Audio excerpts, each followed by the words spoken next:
আসসালামু আলাইকুম। ব্ল্যাক কাউডারের পক্ষ থেকে আপনাদের জানাই স্বাগতম। এখন আমরা সকাল 7:30টার দিকে রওনা দিয়েছি। এখন আপনারা দেখতে পাচ্ছেন বিসিক টঙ্গী বিসিক এরিয়া। এই বিসিক এরিয়ার সোজা হাতের ডান দিকে টিনটি বাজারের সোজা। এখন আমরা হাতের ডান দিকে আবারও হাতের ডান দিকে মোড় নেব। আমরা আজকে যাচ্ছি মোরকুন মারুকা দুধ সংরক্ষণের জন্য। তো আপনারা দেখতে পাচ্ছেন এটা হচ্ছে ঢাকা টঙ্গী এরিয়ার, এটাই শহরের শেষ এরিয়া। আপনারা দেখতে পাচ্ছেন এখন মাটির রাস্তা শুরু হয়েছে। এই রাস্তার ওই পারে হচ্ছে মোরকুন, এই পারে হচ্ছে টঙ্গী বিসিক। তো আপনারা দেখতে পাচ্ছেন একটা শহর এবং একটা গ্রামের মধ্যে কি তফাৎ। এই ব্রিজটা পার হলাম এবং আবার পাকা সড়ক ধরে সোজা চলে যাচ্ছি আমরা মোরকুনের দিকে। এটা হচ্ছে মোরকুন বাজার। আমরা হাতের বাম পাশে দেখতেছেন মোরকুন বাজার। এখন আমরা সোজা আরও সামনের দিকে এগিয়ে যাব। এখন এটা হচ্ছে হারবাইত এলাকার দিক দিয়ে আমরা সামনে দেখতে পাচ্ছি হারবাইত স্কুলের থেকে সোজা আস্তে আস্তে আস্তে আমরা চলে যাচ্ছি হারবাইত স্কুলের সোজা যেয়ে এখন একটা মোবাইল টাওয়ার আছে। মোবাইল টাওয়ারের বাম দিকে আবার কাঁচা রোড ধরে সোজা যেতে হবে। এই রোডটা একটু এবড়ো খেবড়ো ভাঙাচোরা। এই রোডটা ধরে আমরা একেবারে সোজা চলে যাব বিন্দানের দিকে। রোডটা দুই পাশের প্রাকৃতিক পরিবেশ অনেক সুন্দর, আপনারা আসলে এটা উপভোগ করতে পারেন। এখন সোজা হাতের ডান দিকে এটা হচ্ছে মীরের বাজার উলুখোলা হাইওয়ে। গ্রামের মাঝখানে এত সুন্দর একটা রোড দেখলে আপনার মন জুড়িয়ে যাবে। আঁকাবাঁকা রোড ধরে আমরা সোজা চলে যাচ্ছি। এখানে স্পিড খুব কম রাখতে হয় কারণ এইগুলার বাঘগুলো অনেক। আপনারা এখন দেখতে পাচ্ছেন বিন্দান ব্রিজের বাম পাশে পাইকারি তরকারির বাজার বসে। এখানে গ্রামের যত টাটকা শাকসবজি আছে এগুলো আপনারা আসলে কিনতে পারবেন। এখানে নিয়ে আপনারা উত্তরা থেকেও প্রাইভেট কার নিয়ে এখানে আসতে পারবেন, কোনো সমস্যা নাই। এখন আপনারা দেখতে পাচ্ছেন আমাদের আজগর দাদা দুধ দহন করে নাই। তা আমি যাওয়ার পরপরই সে দুধ দহনের ব্যস্ত হয়ে পড়লো। পাশে তার ছেলে আছে, তার ছেলের নাম হচ্ছে ইকবাল। তারা এক গোয়ালেই গরু পালে, মাঝখানে একটা বাঁশ দিয়ে শুধু জায়গাটা ডিফারেন্স করে দিয়েছে। ও আরেকটা কথা, এই দাদারা যে গরুগুলার পালন করে এই গরুগুলা কিন্তু অস্ট্রেলিয়ান গরু, কিন্তু এই গরুগুলা কিন্তু মাত্র 5 কেজির উপরে দুধ দেয় না। আমরা দাদার এই জায়গা থেকে দুধ সংরক্ষণ করার পরে আমরা চলে আসলাম আরেকটি খামারে। এই জায়গায় আমাদের এক কাকা দুধ, আমি যাওয়ার পরে দেখি সে দুধ দোয়াইতেছে। তো সে আস্তে আস্তে ভালো করে পরিষ্কার করলো। ক্যামেরা দেখি কি এত পরিষ্কার করতেছি কিনা বুঝতে পারলাম না। তো সে ভালো মতো পরিষ্কার করুক। আস্তে আস্তে পরিষ্কার করার পরে এখন সে দুধ দোয়ানো শুরু করবে। এই দুধ দোয়ানো শেষ হলে আবার এই দুধ নিয়ে আমাদের টঙ্গী বাজার নিয়ে চলে যেতে হবে। এখন বাজে 8টা। তো আমরা রওনা দিয়েছিলাম 7টা, 6টা, 6:30, 7টার দিকে। 1 ঘন্টার উপরে সময় লেগে গেছে আমাদের এই জায়গায় আসতে। তো সেই খুব সময় নিয়ে পরিষ্কার করতেছে।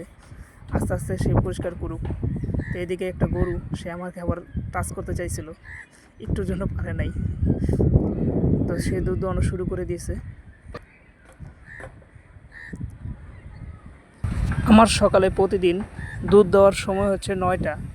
এখন অলরেডি 8টা, 8:30 বেজে গেছে। এখান থেকে যাইতেও আমার প্রায় আধা ঘন্টার উপরে সময় রাখবো রাস্তায় জাম টাম না থাকলে। তো কাকারে বললাম একটু তাড়াতাড়ি করতে। কাকা একটু তাড়াতাড়ি ধোয়া শেষ করে দুধ দোয়ানো শুরু করে দিল।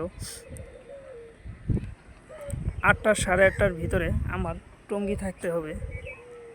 আধা ঘন্টা জানি না কিভাবে পারবো।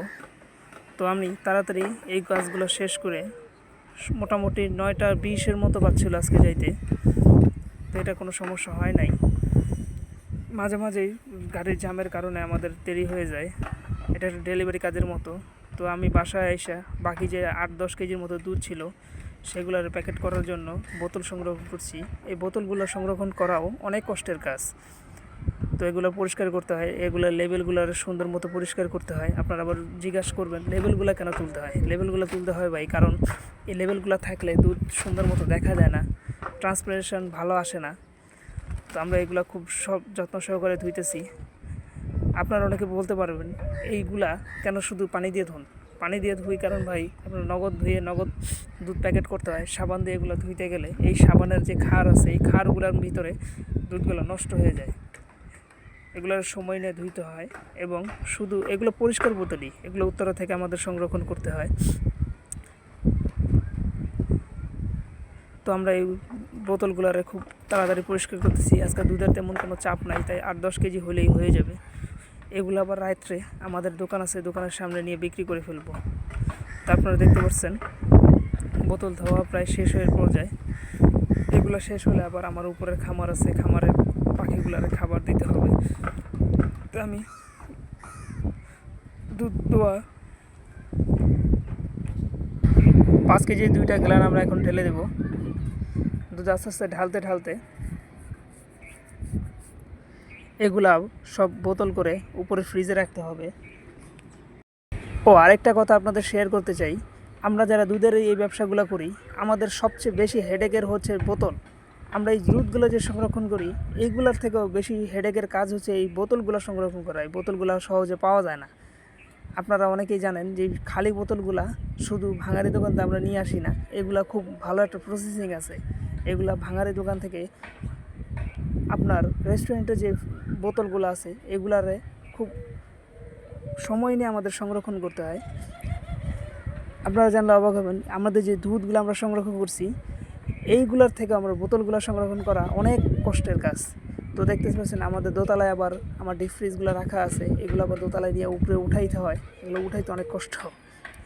তো যাই হোক, এগুলো আমরা এখন সাথে সাথে ফ্রিজ করতেছি, কারণ ফ্রিজ না করলে এগুলো নষ্ট হয়ে যাবে। একটা ভালো দুধ মাত্র 2 ঘন্টার মতো ভালো থাকে দহনের পরে। আমরা আনছি মাত্র 1 ঘন্টার মতো হয়েছে। এগুলো টাটকা ফ্রেশ আমরা ডিপ ফ্রিজ করবো। ডিপ ফ্রিজ করার পরে বিকাল 5টা বাজে আমাদের দোকানের সামনে একটা টেবিল আছে, টেবিলের সামনে আমরা এই দুধগুলো বিক্রি করি। তো এগুলো ভালো মতো লাগায় আমরা চলে গেলাম আমাদের উপরে। আমাদের ছোট একটা খামার আছে, এগুলোর ভিতরে আমরা অল্প কিছু পাখি পালন করে থাকি। কোয়েল পাখিও আছে, কোয়েল পাখিগুলো এখন নাই। তো আপনারা দেখছেন ভিতরে, এগুলো হচ্ছে ঘুঘু পাখি, অস্ট্রেলিয়ান ঘুঘু। এগুলো হচ্ছে ইঁদুর, এগুলোর ঝটপট আমরা খাবার দিয়ে দেব।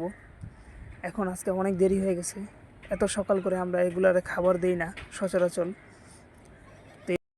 আপনারা যারা আমার এই ভয়েসগুলো শুনছেন, এগুলো হয়তো কোনো প্রফেশনাল ভয়েস না, কারণ আমরা কেবল নতুন মাত্র শুরু করছি ভাই। এগুলো করতে করতে একটু সময়ের দরকার। আমি এর আগে কোনো জায়গায় ভয়েস দিই নাই, তো আমার ভয়েসের সমস্যাটার কারণে আপনার সূচক দৃষ্টিতে দেখবেন। এগুলো আমরা ভাই অনেক কষ্ট করে ভিডিও করি, ভিডিওতে একটা লাইক, সাবস্ক্রাইব করে রাখবেন। আমার এই চ্যানেলে আপনারা পাখি রিলেটেড অনেক ভিডিও দেখতে পারবেন। তো ভিডিও দেখার আমন্ত্রণ জানিয়ে আজকের মতো এখানেই শেষ করছি। আল্লাহ হাফেজ।